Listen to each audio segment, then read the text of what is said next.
अस्सलाम वालेकुम।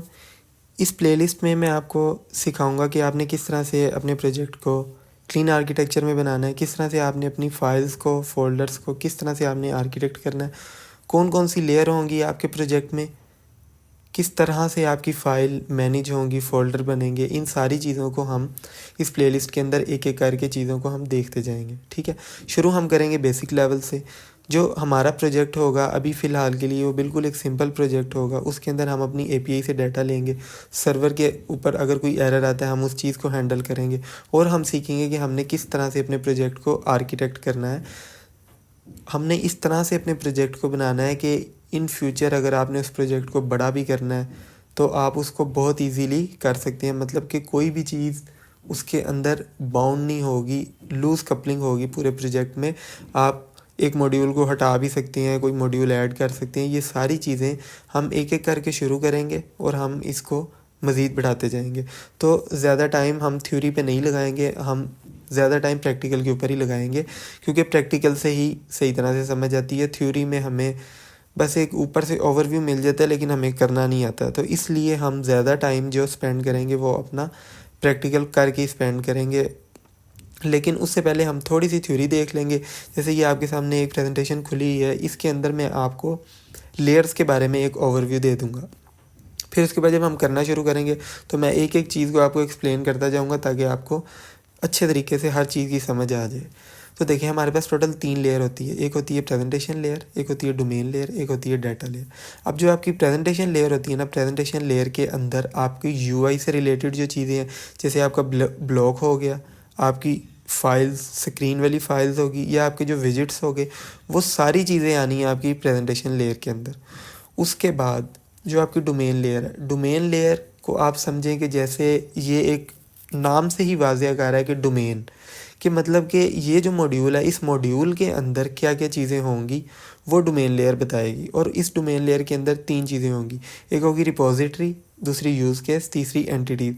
यहाँ पे रिपोजिटरी मेंशन नहीं है लेकिन वो आप अपने माइंड में रख लें कि इसमें एक तीसरी चीज़ होगी जिसको हम कहेंगे रिपोजिटरी। ठीक है, तो इन सब चीज़ों के बारे में हम एक एक करके बात करना शुरू करेंगे, फिर आपको अच्छे तरीके से समझ आ जाएगी।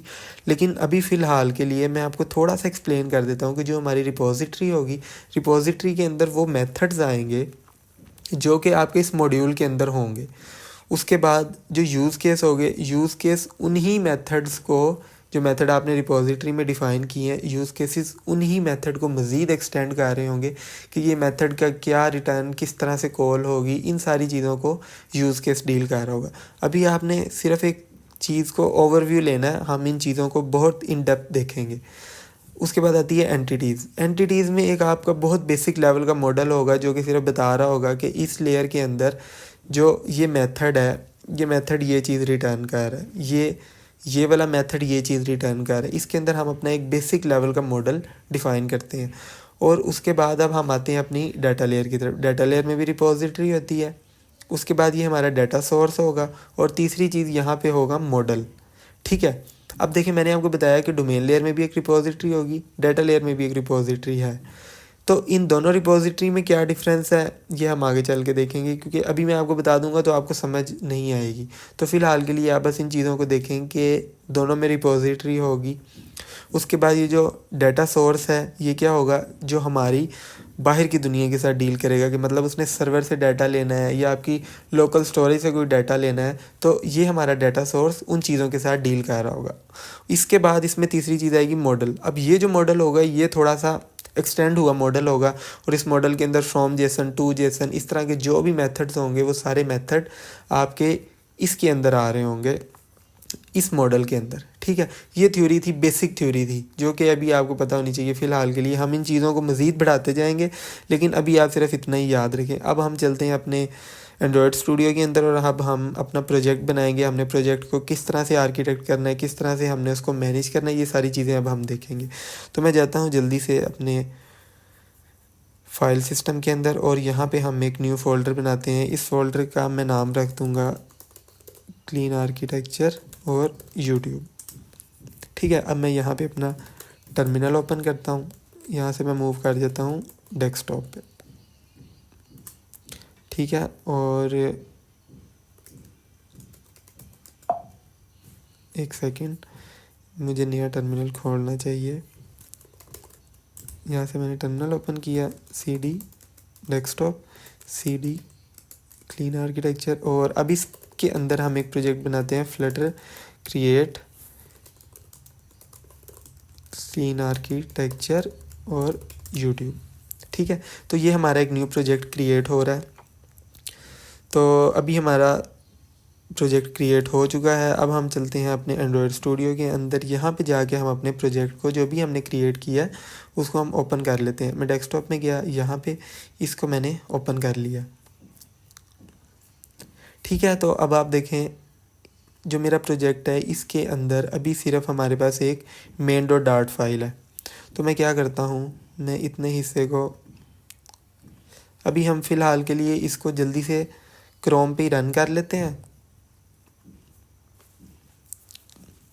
ठीक है, तो एक दफ़ा ये रन हो जाएगी, उसके बाद हम, अभी जब तक ये रन हो रहा है तब तक हम कुछ चीज़ों को स्ट्रक्चर करना शुरू कर देते हैं। तो मैं सबसे पहले आता हूँ अपनी pubspec.yaml फाइल में। यहाँ पे देखिए मेरे पास कमेंट्स हैं काफ़ी सारे। तो मैं क्या करता हूँ, मैं इनको सबसे पहले हटा लेता हूँ। मैं लिखूँगा हैश डॉट स्टैटिक, और इन सब को मैं क्या कर लूँगा, रिमूव कर दूँगा। ठीक है, रिप्लेस ऑल करके मैं इन सबको रिमूव कर दूँगा। यहाँ पे जो ब्लैंक स्पेसेस हैं हमारे पास, हम उनको हटा लेते हैं। तो ये देखें, इससे ये होगा कि हम अपने प्रोजेक्ट को शुरू से ही इस तरह से लेके चलेंगे कि सारी चीज़ों को हमने मैनेज किया हो, क्योंकि बाद में फिर आपको पता है प्रोजेक्ट बड़ा होता जाता है और चीज़ों को मैनेज करना उसी तरह से डिफ़िकल्ट होता जाता है। तो हम शुरू से इन चीज़ों को लेके चलेंगे ताकि जो हमारा प्रोजेक्ट है वो बाद में हमारे लिए इस तरह के इशू ना आए। ठीक है, तो अब मैंने अपनी pubspec.yaml फाइल को क्लियर कर लिया। हमारा जो प्रोजेक्ट है वो रन हो चुका है, लेकिन अभी हमने इसको कुछ भी नहीं करना। हमने सबसे पहले कुछ पैकेजेस को ऐड करना है। सबसे पहला पैकेज जो मैं ऐड करूँगा वो है फ्लटर ब्लॉक। ठीक है, फ्लटर ब्लॉक मैं इसलिए ऐड कर रहा हूँ क्योंकि इस प्रोजेक्ट के अंदर जो स्टेट मैनेजमेंट हम यूज़ करेंगे वो है फ्लटर ब्लॉक। उसके बाद जो दूसरा पैकेज मैंने यहाँ पे यूज़ करना है वो है इक्वेटेबल। और ये इक्वेटेबल मैंने क्यों यूज़ करना है, इसके बारे में हम अभी से ही बात कर लेते हैं कि इसको यूज़ करने का क्या पर्पज़ है, ये किस काम में हमारी हेल्प करेगा और इसको हम यूज़ किस तरह से करेंगे, ये हम अभी से ही देख लेते हैं। ठीक है, तो मैं क्या करता हूँ, मैं इसको अपने प्रोजेक्ट में ऐड कर लेता हूँ। कुछ भी करने से पहले हम ऐसा करते हैं कि हम इस इक्वेटेबल के बारे में बात कर लेते हैं कि इस पैकेज का पर्पज़ क्या है। तो मैं जाता हूँ जल्दी से अपनी मेन फाइल में। यहाँ पे जाके मैं एक क्लास बनाता हूँ जिस क्लास का मैं नाम रखता हूँ टेस्ट क्लास, और अब इसके अंदर मैं कुछ डाटा मेंबर बनाता हूँ। जैसे मैंने एक इंटीजर ए बनाया, दूसरा मैंने इंटीजर बी बनाया। अब मैं इस क्लास का एक कंस्ट्रक्टर बनाऊँगा। ये मैंने इसका कंस्ट्रक्टर बना दिया। इसके अंदर हम कर लेंगे required this dot A, required this dot B. ठीक है, ये मेरी क्लास का कंस्ट्रक्टर बन गया। अब मैं अपनी मेन के अंदर आके इस क्लास के दो इंस्टेंस बनाता हूँ। Final instance A is equal to test class, और इसके अंदर मैं पास करता हूँ 12, दूसरा मैं पास करता हूँ 22। ठीक है, ये दो मैं इंस्टेंस बना रहा हूँ। Final instance B is equal to test class 22, दूसरा मैं करता हूँ 23। ये मैंने दो इंस्टेंस बना लिए हैं अपनी क्लास के। अब इसके बाद मैं यहाँ पे अगर प्रिंट करके दिखाऊँ आपको, instance A is equal to instance B, तो अब आप देखेंगे हमें आउटपुट में क्या रिज़ल्ट देता है, हम अभी देखते हैं। मैं इसको करता हूँ रीस्टार्ट और यहाँ से मैं इसको ओपन कर लेता हूँ। तो अभी आप देखेंगे इसने आउटपुट में मुझे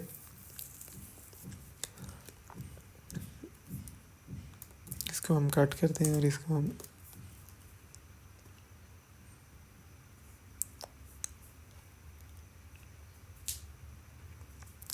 ठीक है, ये हमें इस तरह से नहीं दे रहा, तो हम इसको क्या करते हैं, डिबग मोड में चला लेते हैं। ये प्रिंट स्टेटमेंट नहीं शो कर रहा, हम इसको डिबग में चला लेते हैं कि ये हमें, अब देखते हैं क्या देता है आउटपुट में।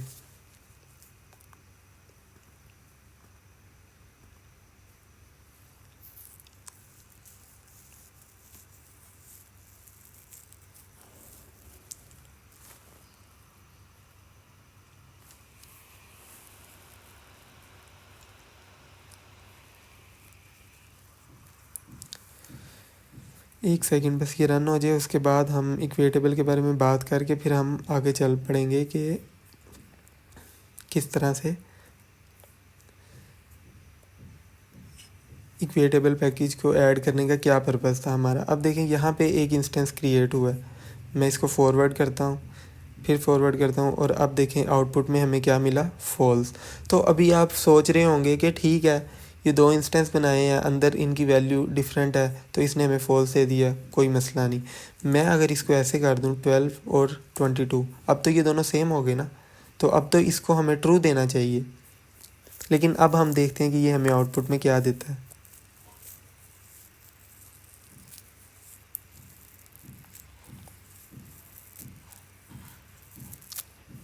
ठीक है, वो मेन एक दफ़ा रन हो जाता है तो उसके बाद दोबारा से करने के लिए ना हमें इसको दोबारा से रन करना पड़ता है। तो हम ऐसा करते हैं,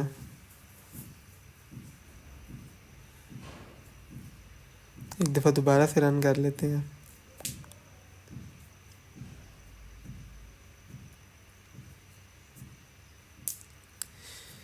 क्योंकि ये चीज़ आपको अगर अभी से समझ आ जाएगी तो आगे जाके आपके लिए इसका फ़ायदा होगा कि ये इक्वेटेबल पैकेज मैंने क्यों ऐड किया, इसको ऐड करने की क्या रीज़न थी।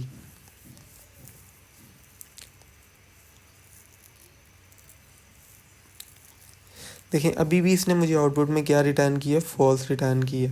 हालांकि जो इसके अंदर दो इंस्टेंस हैं, इंस्टेंस के अंदर जो मेंबर्स हैं क्लास के वो दोनों तो सेम है। तो हम सोच रहे होंगे कि ये दोनों तो सेम है अब, लेकिन अभी भी ये दोनों सेम नहीं है। क्योंकि ये कंपेयर कर रहा है इन दोनों इंस्टेंस को, इन दोनों का एड्रेस उसको डिफरेंट मिल जाता है, तो वो क्या कहता है कि ये दोनों इंस्टेंस सेम नहीं है। ठीक है, लेकिन अब अगर हमने जो दो इंस्टेंस बनाए एक ही सेम क्लास के, अगर हमने उनको कंपेयर करना हो तो उनको हम किस तरह से कंपेयर करेंगे। उनको हम कंपेयर करने के लिए यूज़ करते हैं अपना पैकेज जिसका नाम है इक्वेटेबल। तो मैं अब अगर इस क्लास को एक्सटेंड कर दूं इक्वेटेबल के साथ, तो अब ये मुझे क्या कहेगा कि एक ओवरराइड मिसिंग है, एक मिसिंग ओवरराइड है, तो आप उसको ओवरराइड कर लो। यहाँ पे अब अगर मैं ए और बी पास कर दूं और अब अगर मैं इसको रन करूं, एक दफ़ा हम इसको यहाँ से हटा के अगर यहाँ पे रख के देखें और इसको रीस्टार्ट करें तो देखें अब इसने मुझे आउटपुट में क्या दिया, ट्रू। वो इसने आउटपुट में हमें ट्रू इसलिए दिया है क्योंकि जो क्लास के हमने इंस्टेंस बनाया है उस इंस्टेंस के अंदर जो चीज़ें हैं ये उनको कंपेयर कर रहा है। लेकिन अब अगर मैं इसको 11 कर दूं और अगर अब मैं इसको रन करूं तो आप देखें कि ये मुझे आउटपुट में क्या रिटर्न करेगा, ये मुझे रिटर्न फॉल्स करेगा। लेकिन हम इसको क्या करते हैं, हम इसको दोबारा से कर लेते हैं एक दफ़ा स्टार्ट, ताकि हमें पता चल जाए कि अब हमें इस दफ़ा आउटपुट में क्या मिलता है।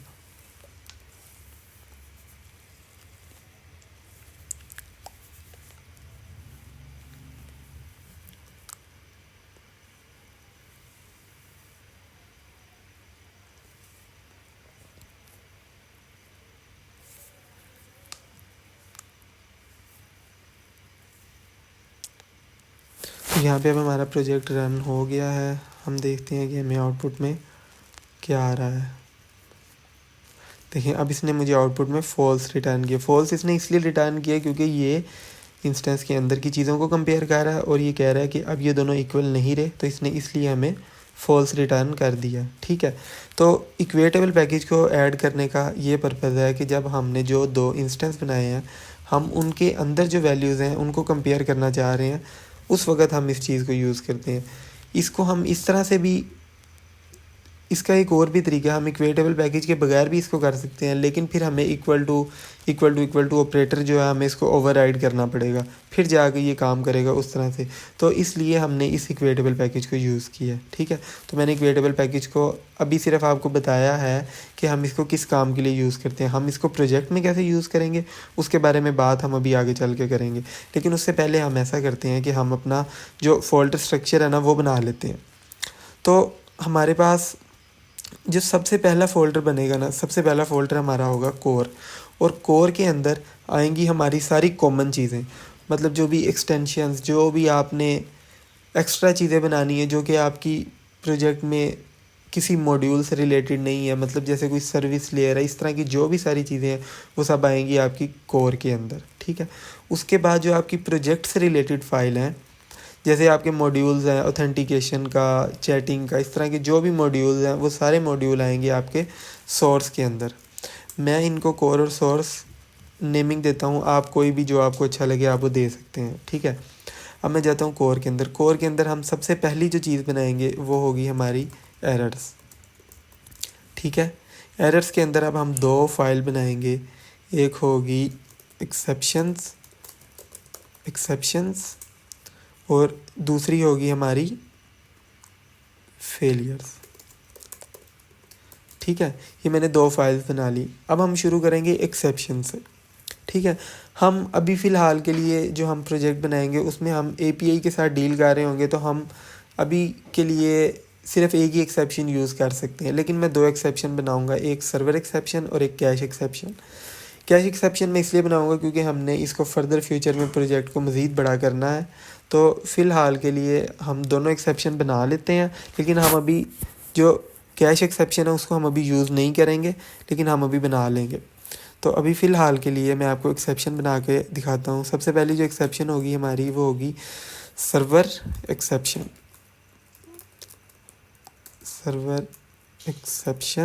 ठीक है। उसको हम एक्सटेंड करेंगे इक्वेटेबल के साथ, और हम यहाँ से इम्प्लीमेंट कर रहे होंगे एक्सेप्शन को, ठीक है। अब जो मेरी ये क्लास है, सबसे पहले तो ये मुझे कहेगा कि आप ओवरराइड कर लो, क्योंकि आपने इक्वेटेबल को ऐड किया, तो आपको जो भी आप इस क्लास के डाटा मेंबर बनाएंगे आपको उसको पास करना पड़ेगा इक्वेटेबल पैकेज को, ठीक है। तो अब मैं इस क्लास के अंदर जो मेरा सर्वर की एक्सेप्शन वो किस तरह से दिखती होगी मैं अब उसको बनाता हूँ।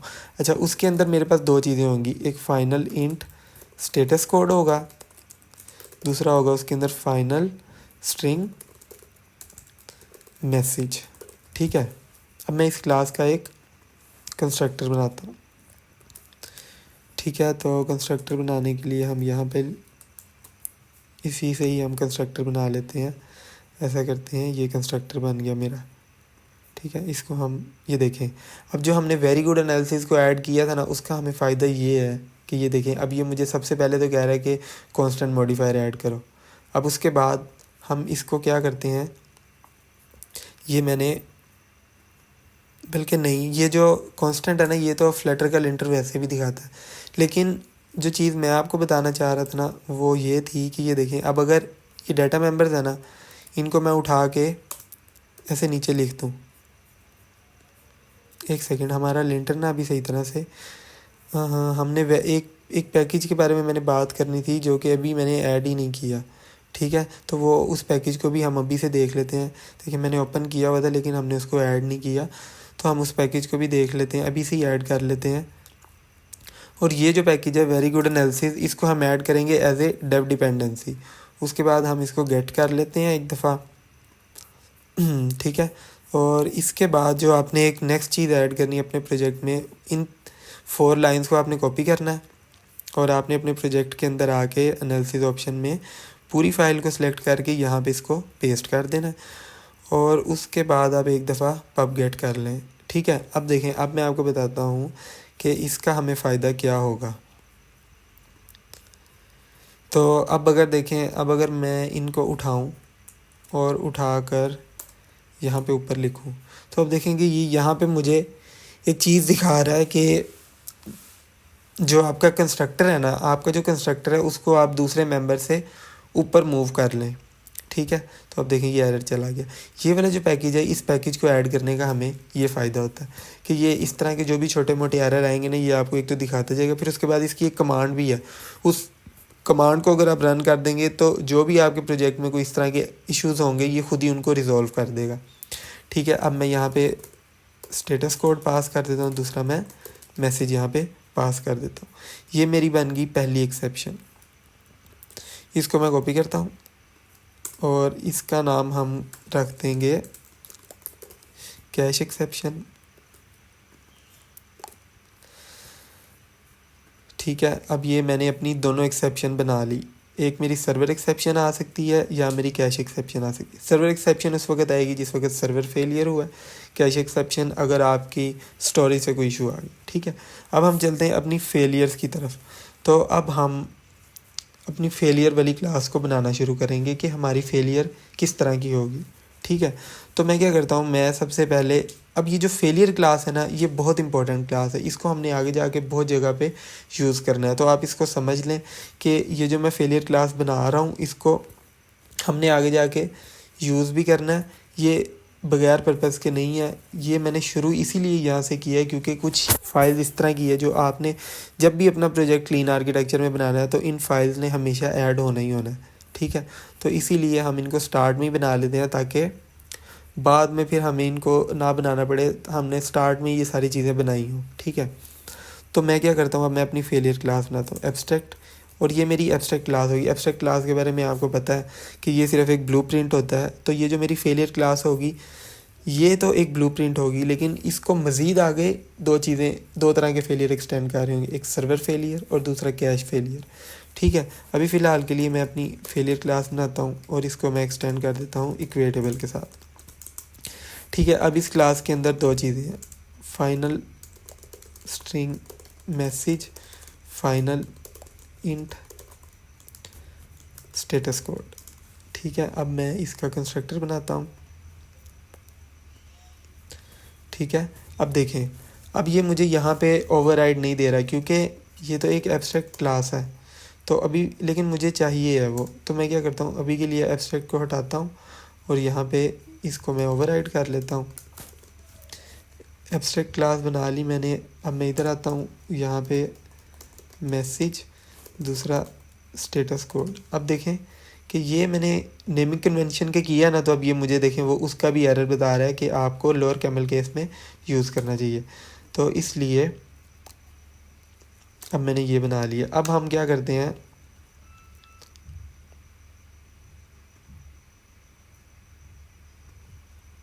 एक सेकंड, इसको हम हटाते हैं, इशू यहाँ से आ रहा है, स्टेटस कोड। ठीक है, अब इस फेलियर क्लास को आगे मज़ीद हमारी दो क्लासेस एक्सटेंड कर रही होंगी।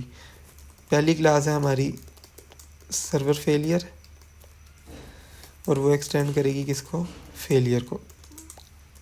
ठीक है, अब इसके अंदर जो हम कंस्ट्रक्टर बनाएंगे वो सुपर को कॉल करेगा, मतलब जो इसकी अपर क्लास है ये उसको कॉल करेगा।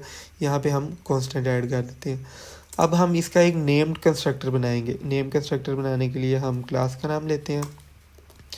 उसके बाद हम क्या करेंगे, फ्रॉम एक्सेप्शन, और यहाँ पे क्योंकि ये मेरा सर्वर फेलियर है तो इसके अंदर हम ले लेंगे सर्वर एक्सेप्शन। और ये सर्वर एक्सेप्शन कहाँ से आ रही है, ये जो अभी हम बना के आए हैं, ये देखें, ये सर्वर एक्सेप्शन को हम यहाँ पे ले लेंगे।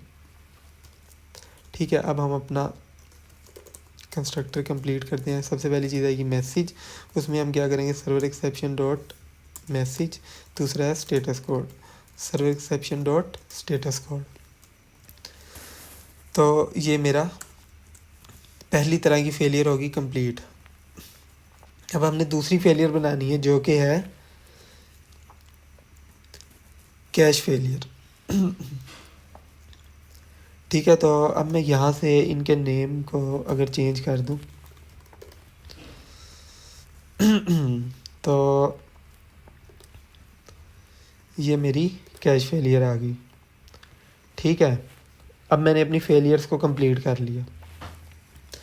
सही है, अभी फ़िलहाल के लिए मैंने सिर्फ फेलियर बनाई है। अब हम अपने जो मेन प्रोजेक्ट है उसके अंदर अभी हम चले जाएंगे। ठीक है, सोर्स में, सोर्स के अंदर मैं पहले आपको बता दूं कि इस प्रोजेक्ट में हमने जो एपीआई यूज़ करनी है वो है बोर्ड एपीआई।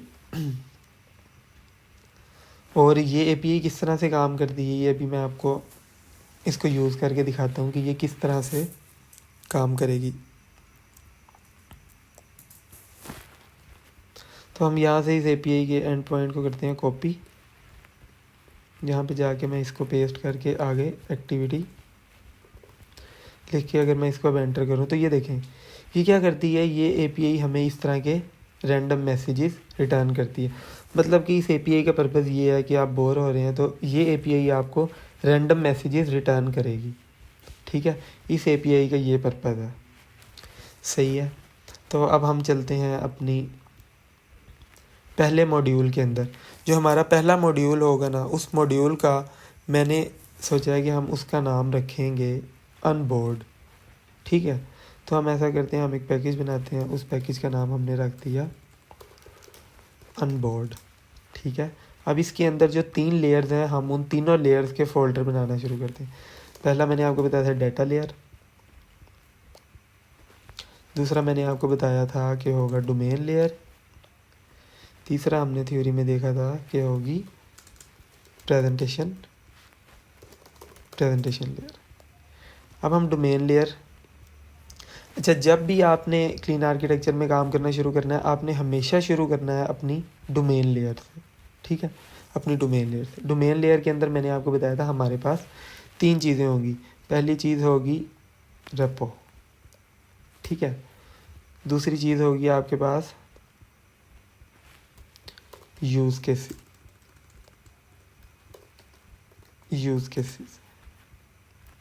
उसके बाद तीसरी चीज़ जो आपके पास होगी वो आएगी एंटिटीज़। ठीक है, और डोमेन लेयर के अंदर जो आपने पहला काम शुरू करना है, वो आपने शुरू करना है अपनी एंटिटीज़ से। तो हम चलते हैं अपनी डोमेन लेयर के अंदर, और डोमेन लेयर के अंदर जाके हम अपना मॉडल बनाना शुरू करेंगे। ठीक है, इस एंटिटी का मैं नाम रख देता हूँ बोर्ड।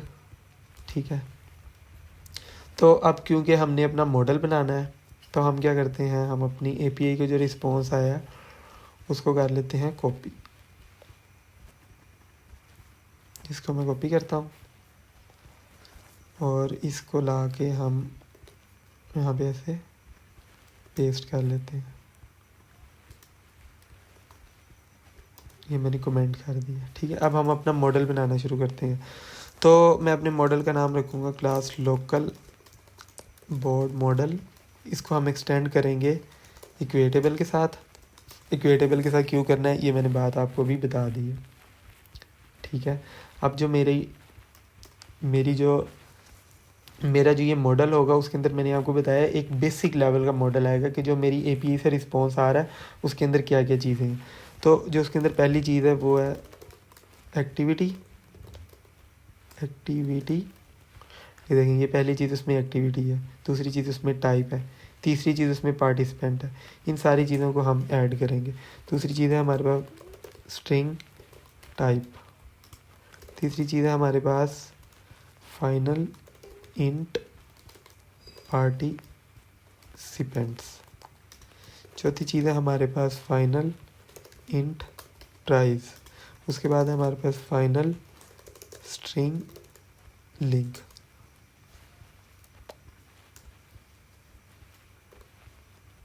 उसके बाद है हमारे पास फाइनल स्ट्रिंग की।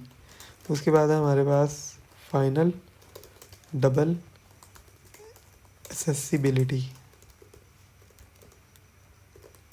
ठीक है, अब मैं क्या करता हूँ, मैं इसका एक कंस्ट्रक्टर बना लेता हूँ।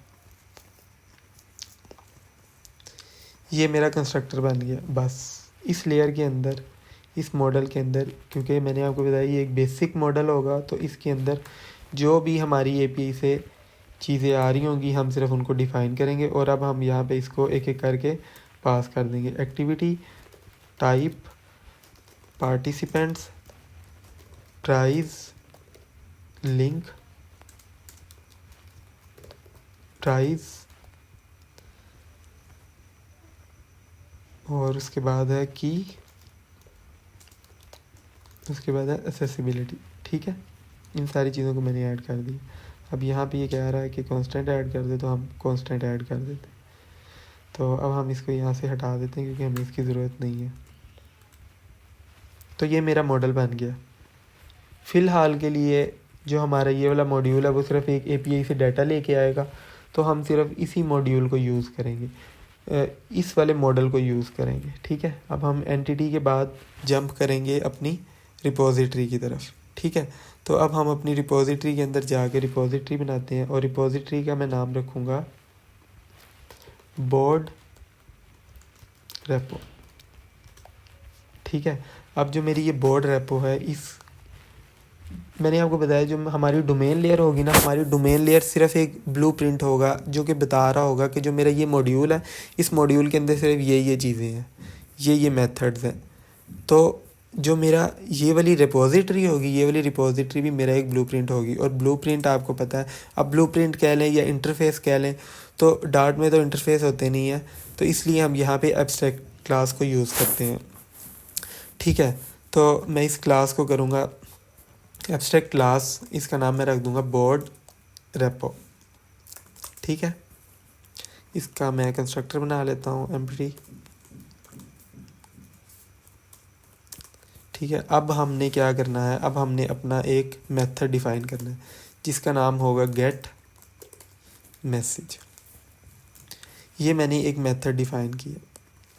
तो अब देखेंगे इस मेथड की कोई रिटर्न टाइप तो होगी ना, क्योंकि हमने अभी जो ऊपर एंटिटी बनाई है उस एंटिटी को हमने इस मेथड से रिसीव करना है।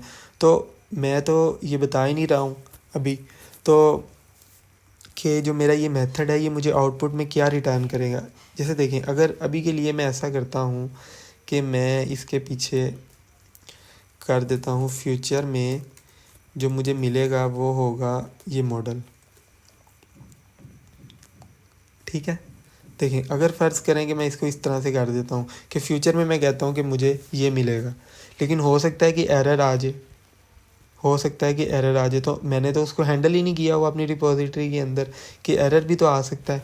तो इस चीज़ के लिए हम चलते हैं अपनी कोर के अंदर, और कोर के अंदर जाके अब हम एक नया फ़ोल्डर बनाएंगे और इस फोल्डर का हम नाम रखेंगे यूटिलिटीज़।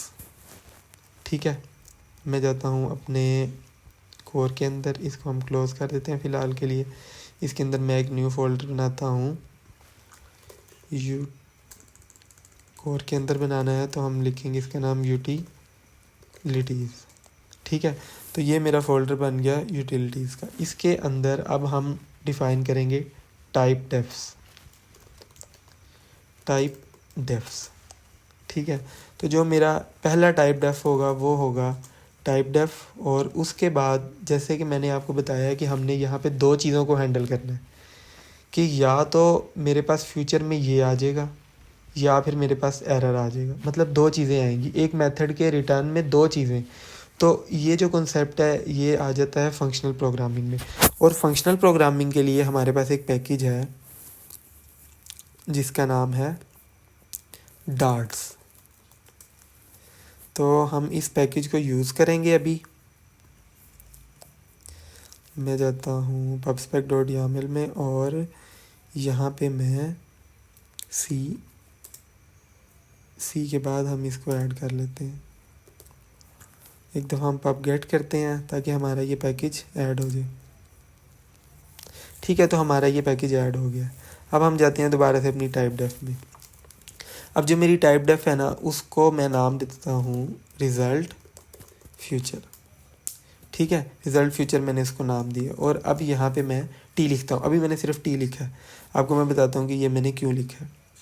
तो अब देखें कि यहाँ पे जो मेरा मेथड था वो मैंने जैसे आपको बताया था कि वो फ्यूचर में या तो मुझे रिटर्न करेगा फेलियर, हो सकता है एरर आ जाए, या फिर वो मुझे रिटर्न करेगा टाइप रिटर्न करेगा। ठीक है, अब इसको हम यहाँ पे इंपोर्ट कर लेते हैं। अब जैसे हमें इसका एनालिसिस ऑप्शन का ये फ़ायदा है कि ये हमें इस तरह से हेल्प करता है कि ये कहता है कि पैकेज को इंपोर्ट कर लो, ऑर्गेनाइज इंपोर्ट कर लो, ये हमें उन चीज़ों में हेल्प करता है। ठीक है, अभी मैंने फ़िलहाल के लिए एक टाइप डेफ बनाई है। दूसरी टाइप डेफ मैं बनाता हूँ डाटा मैप। आपको पता है कि हम अपने प्रोजेक्ट में API से डाटा को ले रहे होंगे तो हमें इसकी ज़रूरत पड़ेगी, इसलिए मैंने एक ये टाइप डेफ भी बना ली है। ठीक है,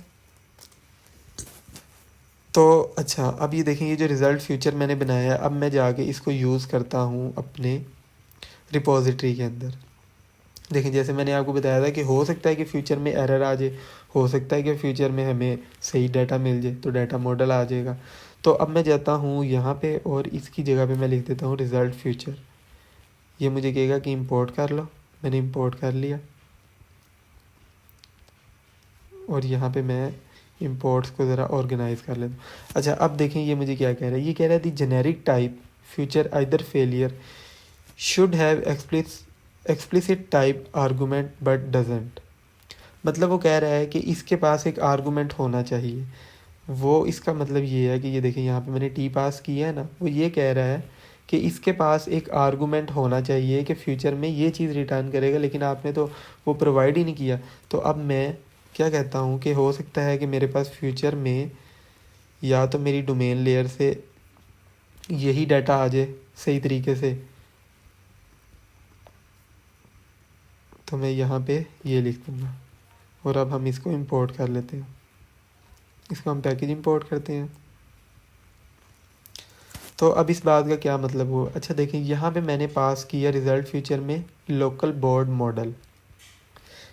लोकल बोर्ड मॉडल यहाँ पे प्लग हुआ और ये जाके यहाँ पे प्लग हो गया। इस बात का मतलब ये हुआ कि या तो मेरा ये मेथड मुझे फ्यूचर में रिटर्न करेगा फेलियर, या फिर वो मुझे रिटर्न कर देगा जो भी मेरा डाटा आ रहा है वो मुझे वो रिटर्न कर देगा। ठीक है, तो जो मेरी रिपॉजिटरी थी उसके अंदर अभी फ़िलहाल के लिए एक यही मेथड था कि हमने एपीआई से डाटा गेट करना है, तो इसलिए मैंने अपनी रिपॉजिटरी लेवल के अंदर लेयर के अंदर सिर्फ मैंने ये वाला मेथड डिफ़ाइन कर दी। अब हम चलते हैं अपने यूज़ केस की तरफ। ठीक है, तो जो मेरा यूज़ केस होगा, यूज़ केस इसमें हमारे पास सिर्फ एक ही यूज़ केस होगा, क्योंकि यहाँ पे देखें हमारे पास एक ही मेथड है, तो यूज़ केस भी हम एक ही बनाएंगे। और यूज़ केस का मैं नाम रखता हूँ get interesting message use case. ठीक है, अब इस यूज़ केस को हम कंप्लीट करते हैं।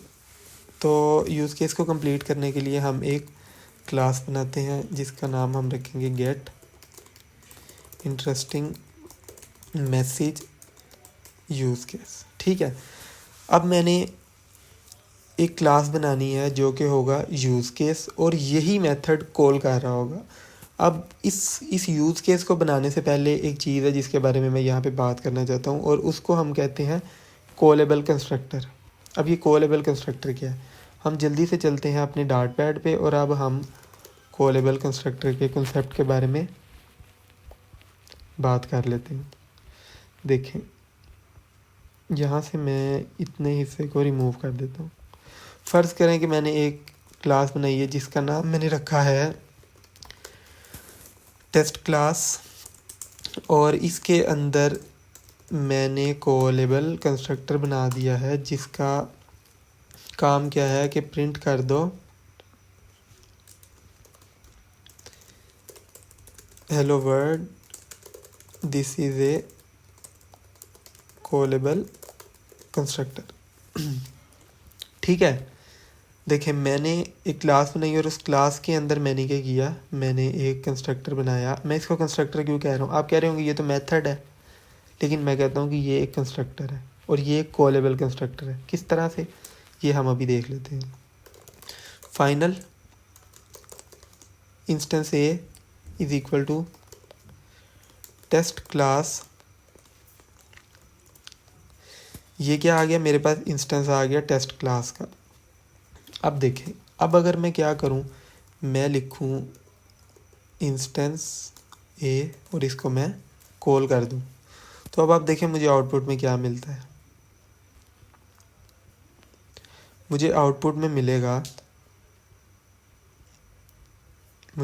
मिलेगा hello world this is a callable constructor.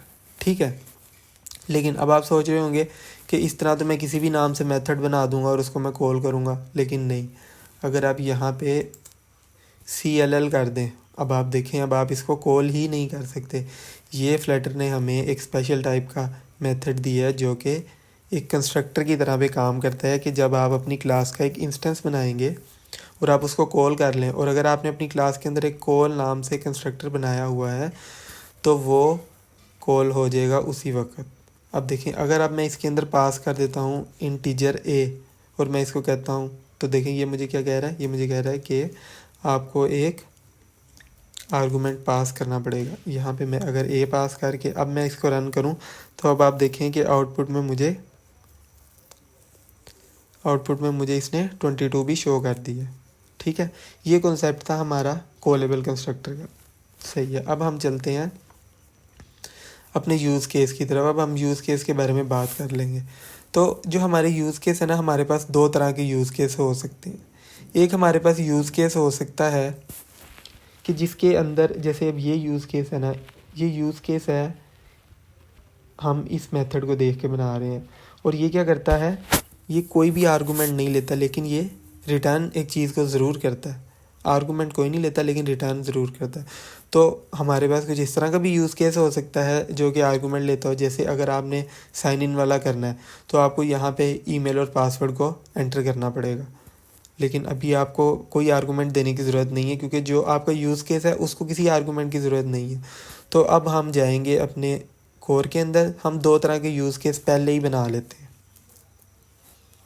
मैं एक पैकेज के अंदर कहता हूँ यूज़ केसेस, बल्कि इसका नाम हम रख देते हैं यूज़ केस। इसके अंदर जो हम फाइल बनाएंगे उसका हम नाम रखेंगे यूज़ केसेस। ठीक है, यहाँ पे मैं एक पहला यूज़ केस बनाता हूँ, abstract class use case without params, और यहाँ पे मैं कर दूँगा type use case without params, मतलब कि इसको पैरामीटर कोई भी नहीं चाहिए। तो अब हम ऐसा करते हैं, इसका एक कंस्ट्रक्टर भी बना लेते हैं। ठीक है, अब देखें, अब मैं इस क्लास के अंदर एक कॉलेबल मेथड बना रहा हूँ जो कि है कॉलेबल कंस्ट्रक्टर। अब मैं इसकी रिटर्न टाइप डिफ़ाइन करता हूँ जो कि अभी हम बना के हैं रिज़ल्ट फ्यूचर, और इसको मैं पास कर दूँगा ऊपर से जो टाइप आएगी हमारे पास। और अब इसी तरह से हम अपनी दूसरा यूज़ केस बनाते हैं, इसको हम अभी यूज़ करेंगे तो आपको समझ आ जाएगी कि ये मैं किस वजह से बना रहा हूँ। यूज़ केस विद पैराम्स, एक सेकंड बस आप मुझे दें, मैं इसको कंप्लीट कर लूँ, इसके बाद हम इसके बारे में अच्छी तरह बात करेंगे। दूसरी चीज़ हमें यहाँ पे चाहिए क्या, params, use case with params, और यहाँ पे हम क्या पास कर देंगे, पैराम्स और पैराम्स। ठीक है, मैंने दो यूज़ केस बनाए। मेरा पहला यूज़ केस है जिसको कोई आर्गूमेंट की ज़रूरत नहीं है, दूसरा यूज़ केस है जिसको आर्गूमेंट की ज़रूरत है। लेकिन जो टाइप है, टाइप का ये मतलब है कि ये इस चीज़ को रिटर्न करेगा। और फ्यूचर में जो हमने भी टाइप डेफ बनाई है उसके अंदर मैंने आपको बता दिया है कि या तो वो फेलियर रिटर्न करेगा या फिर जो आपने उसको टाइप पास की है या वो रिटर्न करेगा। ठीक है, अब हम अपना ये जो हमने यूज़ केस बनाया था इसको हम कंप्लीट कर लेते हैं। क्लास क्या है, get interesting message use case, और अब हम इसको एक्सटेंड करेंगे यूज़ केस विदाउट पैराम्स के साथ। देखें, अभी ये मुझे दो तरह के एरर दे रहा है। एक मुझे यहाँ पे एरर दे रहा है, ये वही एरर दे रहा है कि should have an explicit type argument but doesn't. वो कह रहा है कि उसको आपको एक आर्गूमेंट देना पड़ेगा क्योंकि आपने यहाँ पे कहा है कि वो कोई चीज़ आपको रिटर्न करेगा। यहाँ पे देखें, ये जो इसका मेथड आपने बनाया था, कंस्ट्रक्टर जो आपने बनाया था, उसके अंदर आपने कहा था कि ये कोई चीज़ रिटर्न करेगा, लेकिन अभी तो मैंने नहीं दी। और दूसरा मुझे ये एरर ये दे रहा है कि इसके अंदर आपको एक मिसिंग ओवरराइड आ रही है, तो आप उसको कंप्लीट कर लो। इस बात का मतलब ये है कि जो मेरी ये क्लास है ये है एक एब्स्ट्रैक्ट क्लास, और जो मेरा यूज़ केस है वो एक्सटेंड कर रहा है उस एब्स्ट्रैक्ट क्लास को, और उस एब्स्ट्रैक्ट क्लास के अंदर एक मेथड है, और वो एब्स्ट्रैक्ट क्लास ये कह रही है कि जब आपने मुझे एक्सटेंड किया तो जो मेथड था मेरे अंदर आप उसको भी अब अपने अंदर ऐड करो। ये मतलब था हमारी एब्स्ट्रैक्ट क्लास बनाने का। अब जो दूसरी चीज़ है, दूसरी चीज़ ये है कि ये मुझे कह रहा है कि जो आपका यूज़ केस है वो क्या रिटर्न करेगा, वो तो आप मुझे बता दो। तो मैं कहता हूँ कि जो मेरा यूज़ केस है वो रिटर्न करेगा लोकल बोर्ड मॉडल। ठीक है, और इसी तरह जो मेरा मेथड था, जैसे यहाँ पे देखें, यहाँ पे मैंने टाइप ऊपर लिखा, जो टाइप मैंने ऊपर लिखी वही टाइप मेरा मेथड नीचे भी रिटर्न कर रहा होगा। तो अब अगर मैं यहाँ पे फ़र्ज़ करें, मैं यहाँ पे अगर इंटीजर लिख दूँ तो आप देखें ये मुझे एरर दे रहा है। ये कह रहा है कि is not a valid override of use case dot call, क्योंकि आपने ऊपर तो कह दिया है कि मुझे लोकल बोर्ड मॉडल मिलेगा, नीचे आप इंटीजर रिटर्न करवा रहे हैं। तो जो चीज़ आपने ऊपर पास की है, मतलब कि आपने कहा है कि जो मेरा ये यूज़ केस है, मेरा ये यूज़ केस आपको रिटर्न करेगा फ्यूचर में लोकल बोर्ड मॉडल, ठीक है। तो ये बात थी हमारी यूज़ केस विद पैराम्स और विदाउट पैराम्स के बारे में। अब मैंने इस मेथड को कॉल करना है, इस मेथड को कंप्लीट करना है। तो ये वाला जो मेरा यूज़ केस है ये कॉल कर रहा होगा मेरी रिपोजिटरी के अंदर इस मेथड को। तो वो किस तरह से कॉल करेगा, हम ऐसा करते हैं, इसका एक इंस्टेंस ले लेते हैं अपनी क्लास के अंदर। मैं यहाँ पे जाता हूँ, लिखता हूँ फाइनल बोर्ड मॉडल और बोर्ड रेपो, ठीक है। हम इस क्लास को इंपोर्ट कर लेते हैं, पैकेज इंपोर्ट करते हैं, और जो मेरी ये क्लास है इस क्लास के अंदर, इस क्लास का जो मेरा कंस्ट्रक्टर है उसके अंदर मैं ले लूँगा दिस डॉट बोर्ड रेपो को, ठीक है। अब मेरे पास बोर्ड रेपो का एक इंस्टेंस आ गया, ठीक है। अब यहाँ से मैं क्या करूँगा, मैं यहाँ से कॉल करूँगा बोर्ड रेपो डॉट, पहले मुझे इसको एक टियर ऑफ मेथड बनाना पड़ेगा, board repo dot gate message, ठीक है। तो इसके साथ जो हमारी डोमेन लेयर थी ना वो हो गई है कंप्लीट। तो अभी इस वीडियो के अंदर हम फ़िलहाल के लिए इतना ही रखेंगे, लेकिन हम एक दफ़ा इन सारी चीज़ों को दोबारा से रिवाइज़ कर लेते हैं, ताकि अगर आप किसी चीज़ के बारे में अभी भी कंफ्यूज हैं तो आपको वो चीज़ें क्लियर हो जाएं। मैं सारी चीज़ों को एक दफ़ा क्लोज़ करता हूँ और हम दोबारा से गो थ्रू कर लेते हैं सारी चीज़ों के ऊपर से। सबसे पहले मैंने आपको बताया कि हमने pubspec.yaml में 2 पैकेज ऐड किए। एक हमने फ्लटर ब्लॉक ऐड किया जो हम स्टेट मैनेजमेंट के लिए यूज़ करेंगे, दूसरा हमने इक्वेटेबल ऐड किया जो कि हम यूज़ कर रहे थे क्लास के इंस्टेंस को कंपेयर, क्लास के जो इंस्टेंस बनाए हैं उसके अंदर जो मेंबर्स हैं उनको कंपेयर करके बताने के लिए कि ये दोनों इक्वल हैं या नहीं है।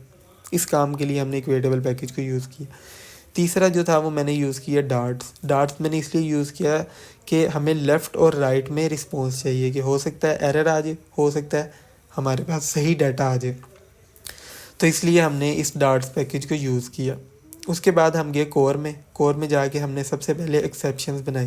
एक्सेप्शंस के बारे में हमने बात की कि हमारे पास 2 तरह की एक्सेप्शन आ सकती है, या तो सर्वर एक्सेप्शन आ सकती है या फिर हमारे पास कैश एक्सेप्शन आ सकती है, और दोनों में हमारे पास 2 चीज़ें होंगी, या तो स्टेटस कोड होगा या फिर मैसेज होगा। इन चीज़ों के बारे में हमने बात कर ली। फिर उसके बाद हमने इनसे फेलियर बनाए, और फेलियर में हमारे पास 2 तरह की फेलियर आ सकती है, सर्वर फेलियर, कैशे फेलियर, ठीक है। उसके बाद हमने बनाया अपना यूज़ केस के बारे में मैंने आपको बताया है कि उसके अंदर हमने एक कॉलेबल कंस्ट्रक्टर बनाया, और वो कॉलेबल कंस्ट्रक्टर का पर्पज़ ये था कि जब मेरी डोमेन लेयर के अंदर जो यूज़ केस है, जैसे ही इस यूज़ केस को कॉल किया जाएगा तो डायरेक्टली क्या होगा, यहाँ से ये बोर्ड रेपो के अंदर जो गेट मैसेज वाला मेथड है वो कॉल हो जाएगा। अच्छा, अब हम ना दोबारा से चलते हैं इसकी तरफ, अपनी जो स्लाइड थी उसकी तरफ चलते हैं। अच्छा, अब देखें यहाँ से क्या होगा, प्रेजेंटेशन लेयर से कॉल गई, ये यूज़र इंटरफेस था, यूज़र इंटरफेस से कॉल गई आपके यूज़ केस के पास, देख रहे हैं, यूज़ केस के पास कॉल गई। जैसे ही यूज़ केस के पास कॉल गई तो आप यहाँ पे देखें कि मेरा जो यूज़ केस था, यूज़ केस के अंदर मैंने एक कॉलेबल कंस्ट्रक्टर बनाया हुआ है जो कि डायरेक्टली कॉल करेगा इस मेथड को, गेट मैसेज मेथड को। लेकिन वो जो कॉल जाएगी, वो कॉल आप देखें कहाँ पे जाएगी, वो कॉल जाएगी हमारी रिपोजिटरी के अंदर। और रिपोजिटरी मैंने आपको बताया कि एक हमारी डोमेन लेयर के अंदर भी होगी और एक हमारी डाटा लेयर के अंदर भी रिपोजिटरी होगी।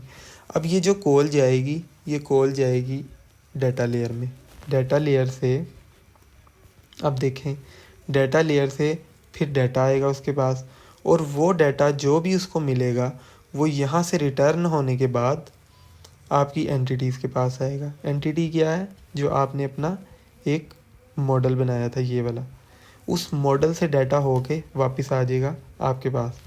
तो अभी फ़िलहाल के लिए आप सिर्फ इन चीज़ों को देखें कि जो हमारी डोमेन लेयर है, डोमेन लेयर के अंदर क्या क्या चीज़ें आई हैं, सिर्फ आपने अभी उन चीज़ों को देखना है, क्योंकि ये सारा फ़्लो हम देखेंगे एक एक करके। अभी ये कंप्लीट नहीं हुआ है तो आपको अभी काफ़ी सारी चीज़ों में कन्फ्यूजन होगी कि ये किस तरह चलेगा। ये एक दफ़ा कंप्लीट हो जाएगा तो आपके लिए ये सारी चीज़ें बहुत ज़्यादा आसान हो जाएंगी, आपको बहुत आसान लगने लगेगा। अभी फ़िलहाल के लिए आप बस इन चीज़ों को देखें कि जो मेरी डोमेन लेयर है, मेरी डोमेन लेयर के अंदर क्या क्या चीज़ें हैं। मॉडल है, उसके बाद रिपॉजिटरी है, रिपॉजिटरी के अंदर वो सारे मेथड आने हैं जो कि मेरे इस मॉड्यूल के अंदर होंगे। फिर उसके बाद मेरे यूज़ केस आएंगे। यूज़ केस क्या होगा? यूज़ केस मेरे रिपॉजिटरी के अंदर जो भी मेथड होंगे, हर मेथड का एक एक यूज़ केस बनेगा। जैसे अभी यहाँ पे मेरा था एक ही मेथड गेट मैसेज, हो सकता है कि एक मेथड यहाँ पे हो सेंड मैसेज, तो दूसरा यूज़ केस बनेगा सेंड मैसेज। ठीक है, अभी फ़िलहाल के लिए आप डोमेन लेयर तक ही रहें और डोमेन लेयर को समझने की कोशिश करें। नेक्स्ट वीडियो में हम चलेंगे और हम बात करेंगे डाटा लेयर के ऊपर। डाटा लेयर किस तरह से बनानी है, किस तरह से हमने डाटा को फैच करना है। फिर उसके बाद हम जाएंगे अपने डिपेंडेंसी इंजेक्शन की तरफ कि किस तरह से हमने जो अपनी एक पूरा ब्लॉक बनाया है, उसके अंदर जो भी रिपॉजिटरी है या पूरा एक मॉड्यूल है, उस मॉड्यूल के अंदर जो भी सारी चीज़ें वो हमने किस तरह से इंजेक्ट करनी है एक लेयर के ऊपर। वो सारी चीज़ें हम सीखेंगे आने वाली वीडियोस में। लेकिन अभी फ़िलहाल के लिए आप डोमेन लेयर को समझने की कोशिश करें, इसकी प्रैक्टिस करें, ताकि आपको ये चीज़ें जो है ना ये कम से कम क्लियर हो जाएं। उसके बाद जैसे जैसे हम आगे बढ़ते जाएंगे तो आपको इन चीज़ों की बहुत अच्छे तरीके से समझ आती जाएगी। फिर भी अगर आपको किसी चीज़ में कन्फ्यूजन है तो आप मुझे कमेंट सेक्शन में मैसेज करें, तो मैं आपको बता दूंगा कि ये चीज़ इस तरह से है। तो हम आराम आराम से चीज़ों को लेके चलेंगे, क्योंकि ये थोड़ा सा कॉम्प्लेक्स है, मतलब इसमें चीज़ें ज़्यादा हैं। लेकिन मैं आपको बिल्कुल बेसिक लेवल से समझाऊंगा ताकि आपको कोई भी किसी भी किस्म का मसला ना आए। और अभी भी अगर आप थोड़े से भी कंफ्यूज है ना, तो आपने ये नहीं सोचना कि नहीं ये मेरे से नहीं होगा। अभी फ़िलहाल के लिए आप इसको समझें, इतना ही याद रखें कि जो मेरी डोमेन लेयर है वो सिर्फ एक ब्लूप्रिंट होगा, एक स्ट्रक्चर होगा जो कि बता रहा होगा कि मेरे इस मॉड्यूल के अंदर ये चीज़ें होंगी। बस अभी फ़िलहाल के लिए आप इन चीज़ों को देखें और इन चीज़ों को समझें। बाकी हम देखते हैं अगली वीडियो में, और मैं इस कोड को पुश कर दूंगा एक रिपॉजिटरी में और उसको मैं पब्लिक बना दूंगा, ताकि अगर आपको ये कोड चाहिए हुआ तो वहाँ से आप इसको यूज़ भी कर सकते हैं, और अगर आपने रिवाइज़ करना हो तो आप इसको देख के रिवाइज़ भी कर सकते हैं। तो गाइज़ आज के लिए इतना ही। Thank you for watching. Allah हाफिज़।